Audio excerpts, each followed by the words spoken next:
Um herói diferente. Foi um dezembro frio e de muita neve. Aliás, neve perfeita para andar de trenó. Por isso, mãe e filha se dirigiram morro acima. O morro estava cheio de gente. A senhora Silverman e a sua filha, de 11 anos, acharam um espaço perto de um homem alto e magro e de seu filho de 3 anos. O garoto já estava deitado de barriga para baixo, esperando para ser empurrado. Vamos lá, papai, vamos lá. O homem deu um forte empurrão no trenó e lá se foi o menino. Mas não foi apenas o garoto que voou. O pai saiu correndo atrás dele a toda velocidade. Ele deve estar com medo que seu filho se choque contra alguém, pensou a jornalista. E ela mesma com a filha desceu o morro em grande velocidade, a neve solta voando nos seus rostos. O retorno até o alto do morro era uma longa caminhada.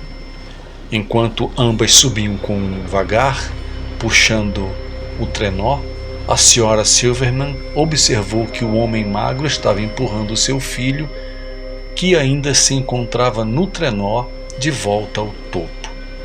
Isso é que é um paizão, falou a menina. Será que você, mamãe, faria o mesmo por mim? Nem pensar, foi a resposta.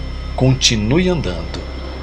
Quando elas chegaram ao topo do morro, o garotinho estava pronto para brincar novamente e gritava feliz. Vai, vai, vai, papai! Outra vez o pai reuniu todas as suas energias para dar um grande empurrão no trenó. Correu atrás dele morro abaixo e então puxou o trenó e o menino de volta para cima. Assim foi por mais de 1 hora. A senhora Silverman estava intrigada. Não era possível que aquele homem achasse que seu filho fosse bater em alguém. Mesmo sendo pequeno, ao menos na subida, ele poderia puxar o trenó de uma vez. Mas o homem parecia não se cansar. Ria, jovial e continuava no seu afazer. E então ela lhe disse: Você tem uma grande energia, hein? O homem olhou para ela e sorriu, apontando para o filho. Ele tem paralisia cerebral, disse de forma natural. Ele não pode andar. A jornalista entendeu naquele momento porque somente então se deu conta de que não havia visto o menino descer do trenó durante todo o tempo que estiveram no morro. Entretanto, tudo parecia tão alegre, tão normal, que ela não ocorrera por 1 minuto sequer que o menino poderia ser deficiente. Ainda que não soubesse o nome do homem, ela contou a história em sua coluna no jornal na semana seguinte. Pouco tempo depois, ela recebeu uma carta que dizia assim: Cara senhora Silverman, a energia que gastei no morro naquele dia não é nada comparada ao que o meu filho faz todos os dias. Para mim, ele é um verdadeiro herói e algum dia espero ser metade do homem que ele já se tornou.